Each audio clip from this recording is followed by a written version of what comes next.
Welcome to 4-1 Solve by Factoring, Part 2. Oh, hey, we have a shape now. Isn't that fun? All right, so it says that the area of this rectangle is 432. We're given the length. Let's put an L there. So that side is the length. And we are given the width. And we aren't really told what to do. My bad. I want you to find X. Then I want you to find the length and the width of this rectangle. So if we're given the area, I know that the area of a rectangle is length times width. So let's start with this. I also know that the area is 432. So let's substitute. Replace A with 432. We want to always write these using the same variable. So we're going to sub in x plus 4 in place of your length. And we're going to solve in x minus 2 in place of the width. You might think that you could just break this apart and set them equal to 432, but that's not true. It only works when that number is 0, because it's called the zero product property, not the any number product property. So this one is actually a lot of work. We're going to multiply and we're going to FOIL this first. So x times x is x squared. X times negative 2 is negative 2x. 4 times x is 4x. And 4 times negative 2 is negative 8. I said on the other side that all your equations have to be set equal to 0 when you solve. So I'm going to go ahead and subtract 432 over to the other side. So now I have 0 on the left. I'm going to combine like terms with those x's. And I'm going to combine like terms with my constants. And that gives me x squared plus 2x minus 440. All right. I have a trinomial. It's set equal to 0. So we're just going to factor this. So when I make an ACB chart, I had to play with my calculator a whole lot. I need factors of negative 440 that add up to 2. So I started dividing it by 2, and I got 2 and 220. Nope, not even close. Divided it by 4, and I got 110. Nope. That ends in a 0. Let's try 10. So that's a 10 and a 44. Getting closer. If it's divisible by 10, maybe it's divisible by 20. So I went 440 divided by 20. And I got 22. Okay, so 20 and 22, that's my winning combination. They're 2 apart. Now I just have to put the negative on the correct one. It has to add up to positive 2. That means it has to go on the smaller number. So this just factors as x minus 20 and x plus 22. Now we're going to solve. We're going to set each factor equal to 0.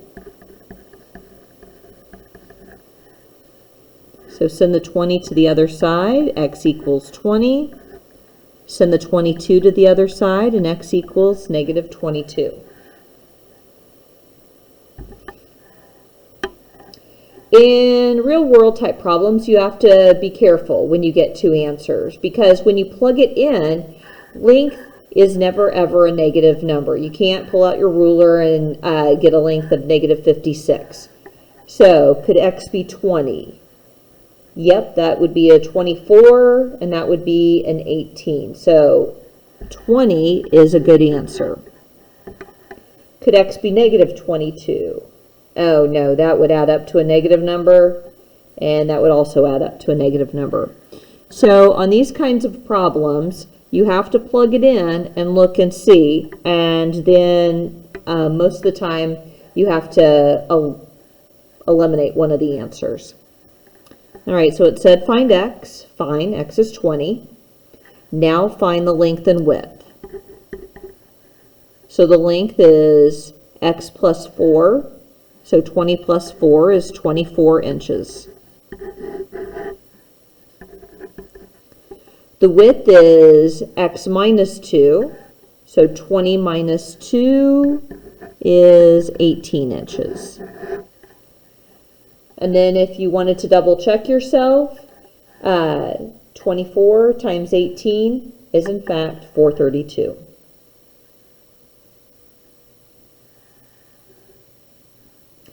Number 6. All right, so I have kind of a trinomial, but it equals -1. So the first thing that I'm going to have to do is fix it. Add 1 to both sides because it has to be set equal to 0. You also have to write it in standard form.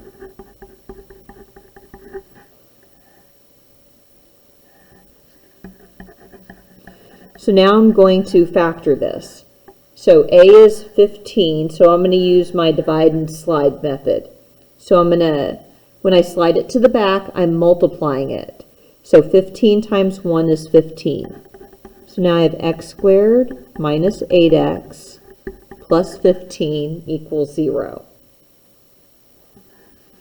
So when I factor this, I need factors of 15 that add up to -8. All right. So 3 times 5 is 15, and they add up to -8. Oops. We're going to have to adjust for our negatives again. Negative times negative, those are factors of a positive number, and they add up to -8. So this factors as x minus 3 and x minus 5. A is 15. You have to remember to divide both of your number parts by 15.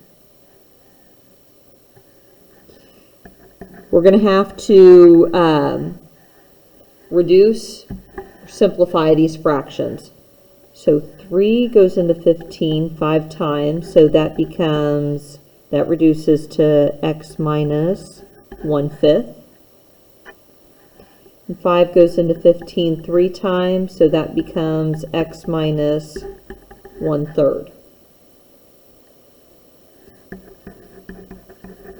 Now we're going to take our denominator and we're going to slide that number up in front of the x, because 1/5 doesn't reduce, that doesn't divide nicely, nor does 1/3. So that becomes 5x minus 1 and 3x minus 1 equals 0.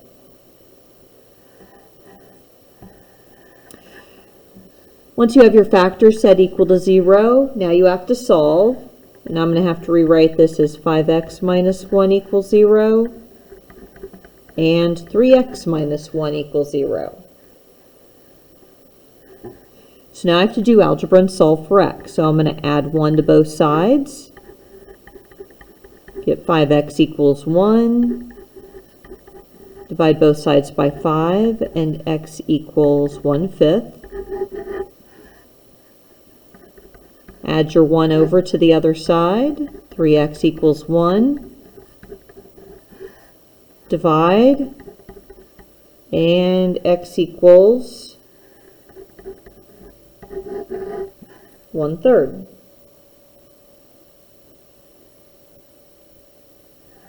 All right.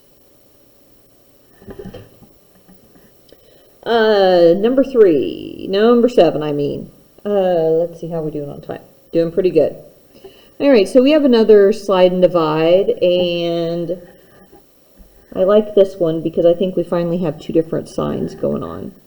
All right, so I'm going to slide that 3 to the back. That gets me an x squared plus 11x minus 12 equals 0. So when I make my ACB chart, I need factors of negative 12 that add up to 11. So 12 times 1 is 12. One of them has to be negative, and it adds up to 11, so that means my smaller number is going to have to be negative. Should probably get in the habit of circling that 3 so I remember to divide in a minute. So we're going to start off by factoring this as x plus 12 and x minus 1 equals 0. I'm going to divide both terms by 3 because that was my a term.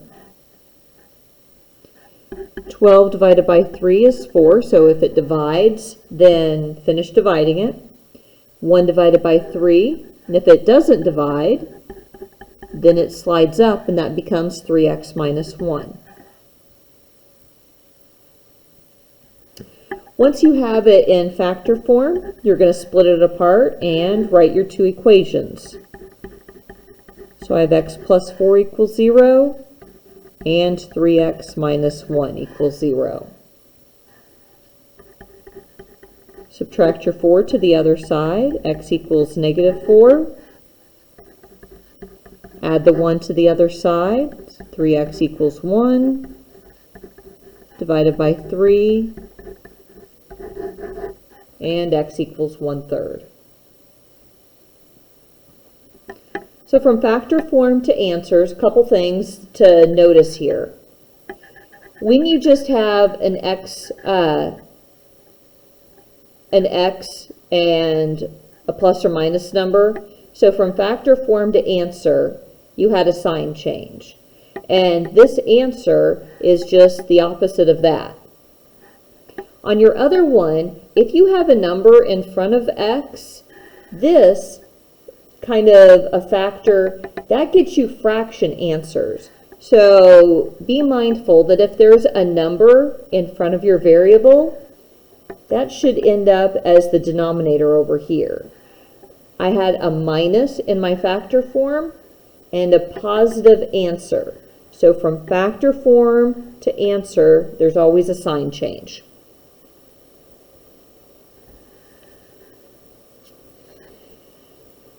Number 8. This one is the difference of squares. I'm going to show you two ways to do this one. The first one is you're going to do difference of squares. So you have two terms, there's subtraction, and one of them's an x squared and one of them's a plain old number. So I'm going to take the square root of both of these. Square root of x squared is x. That's going to serve as your a term in a minute. And the square root of 25 is 5. That's going to serve as your b term in a minute. So remember that this factors as x plus 5, x minus 5 equals 0. When you break it apart, that becomes x plus 5 equals 0, and x minus 5 equals 0. Subtract the 5 over, so x equals 5. Add the 5 over. Sorry, I lost my negative there. X equals negative 5, and x equals positive 5. So you could do difference of squares. The other way that you could do it is you could take the square root of both sides. Instead of factoring it as difference of squares, if you just have a squared term and a number, I'm actually going to add the 25 to the other side. And I get x squared equals 25. So if you just have a squared and a plain old number, you could always solve this by taking the square root of both sides. The square root of x squared is x. And when you take the square root of a number, you get two answers, positive 5 and negative 5. So I think this one is much easier, but we had just learned to do difference of squares, so either method would be fine. Number 9, I really like taking square roots. I really think that's the way better way to go. Okay, so 2 isn't a perfect square, neither is 32, but they're both even numbers. I'm going to go ahead and divide both sides by 2. I'm going to simplify this down. So 2x squared divided by 2 is x squared, and 32 divided by 2 is 16.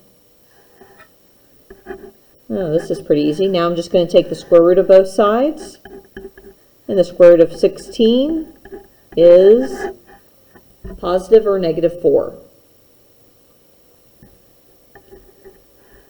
Fun fact, it is okay to divide by a number. It is never okay to divide by a variable. How come? Because if x equals 0, that is undefined.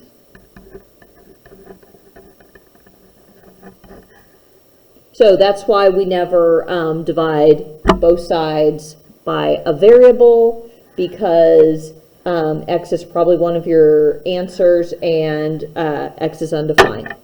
So I will see you back in class.